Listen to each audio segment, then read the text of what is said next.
নমস্কার, আমি বর্ণালী। আপনারা আছেন দি ইটারনাল স্কাই, অনন্ত আকাশের মাঝে। আর নিজের মাঝেও আকাশকে রাখুন। 7ই আগস্ট থেকে ঝুলন যাত্রার শুভ সূচনা হয়ে গেছে।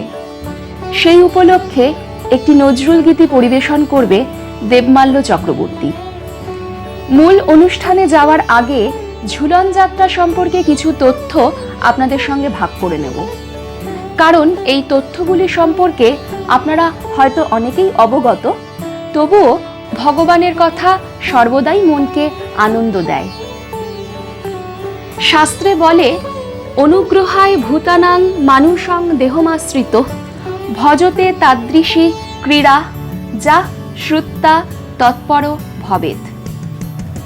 ভগবান ভক্ত অভক্ত নির্বিশেষে সকলকে অনুগ্রহ করবার জন্য গোলকধাম থেকে ভূলোকে এসে লীলা করেন। এই লীলার কারণ সম্পর্কে বলা হয় যে, বিষয়ভোগে মত্ত মানবেরা ভগবানের এই দিব্য লীলা আনন্দ মাধুরী শ্রবণ করে ভক্তগণ দিব্য ও অমৃত ভক্তি লাভ করে মনে শুদ্ধ ভক্তি নিয়ে ভগবানের শ্রীচরণে মনোনিবেশ করবে। ভগবান গোবিন্দের নিত্য অষ্টকালীন লীলাগুলি হল নিশান্ত, প্রাত, পূর্বাহ্ন, মধ্যাহ্ন, অপরাহ্ন, সায়াহ্ন, প্রদোষ ও নক্ত। এই লীলাগুলির মধ্যে একটি দিব্য লীলা হল ঝুলন যাত্রা। ঝুলন শব্দের সাথে দোলনা শব্দটি ফুটে ওঠে। ছোট শিশুরূপী শ্রীকৃষ্ণকে দোলায় দোলাতেন মা যশোদা।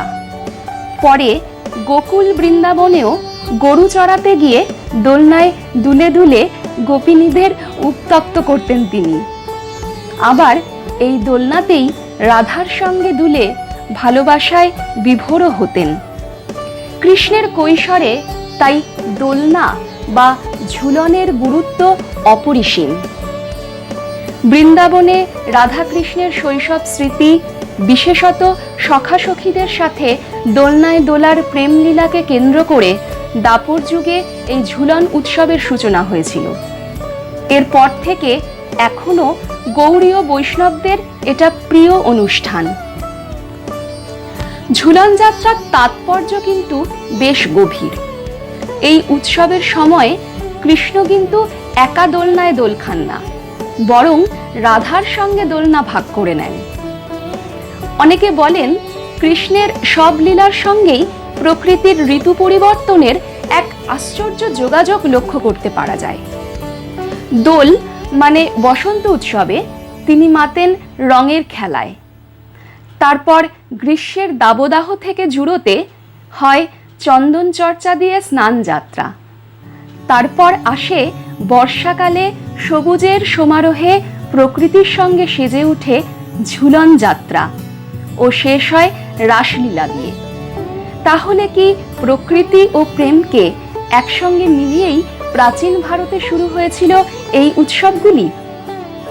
শ্রাবণ মাসের শুক্লা একাদশী থেকে শুরু করে পূর্ণিমা পর্যন্ত চলে ঝুলন উৎসব। বৃন্দাবন, মথুরা, নবদ্বীপ, মায়াপুর ও ইস্কনের বিভিন্ন শাখায় এই উৎসব ধুমধামের সঙ্গে পালিত হয়। এছাড়া অনেক মঠ মন্দির ও অনেকের বাড়িতেও এই উৎসব পালিত হয়। ছোট ছোট পুতুল দিয়ে এদিন বাচ্চারা ঝুলন সাজায়। বিভিন্ন আচার ও সাবেক প্রথা জড়িয়ে আছে বাঙালি সমাজের এই উৎসবটির সঙ্গে। ভক্তরা ফুলের দড়ি টেনে রাধাকৃষ্ণকে দোলনায় দোলাতে থাকেন। এই উৎসবের প্রতিদিন সকাল সন্ধে আলাদা আলাদা সাজে ও ধূপ দীপ, নানা রকম ফুল ফল নৈবেদ্যাদি ও রান্নাভোগের সমাহারে সেজে ওঠেন রাধা মাধব।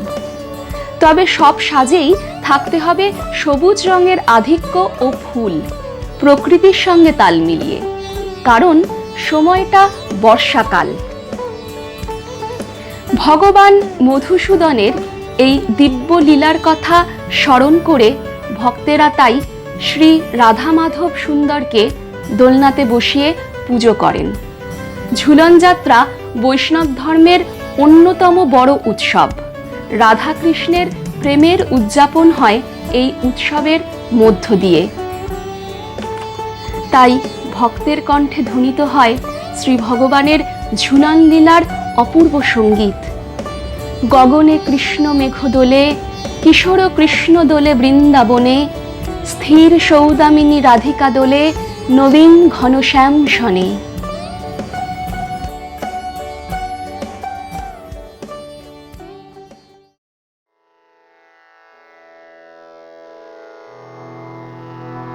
গগনে কৃষ্ণ মেঘ দোলে, কিশোর কৃষ্ণ দোলে বৃন্দাবনে, স্থির সৌদামিনী রাধিকা, স্থির সৌদামিনী রাধিকা। দোলে নবীন ঘন শ্যাম শনে, দোলে রাধা শ্যাম ঝুলন দোলায়, দোলে রাধা শ্যাম ঝুলন দোলায়। দোলে দোলে আজি শাওনে, দোলে দোলে আজি শাওনে।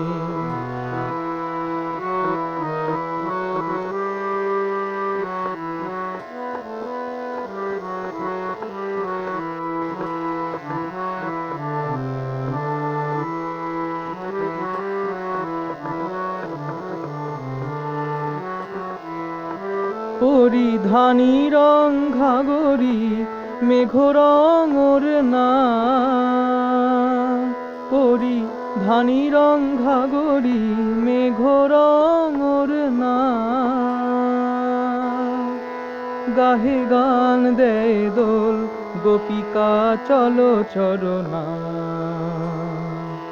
ময়ূর নাচে পেখম খুলি,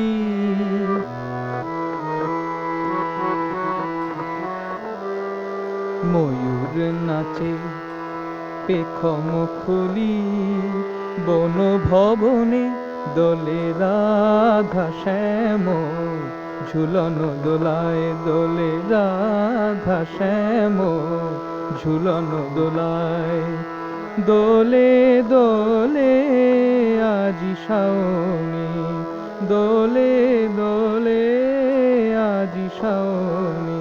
গগনে কৃষ্ণ মেঘ দোলে, কিশোর কৃষ্ণ দোলে বৃন্দাবনে,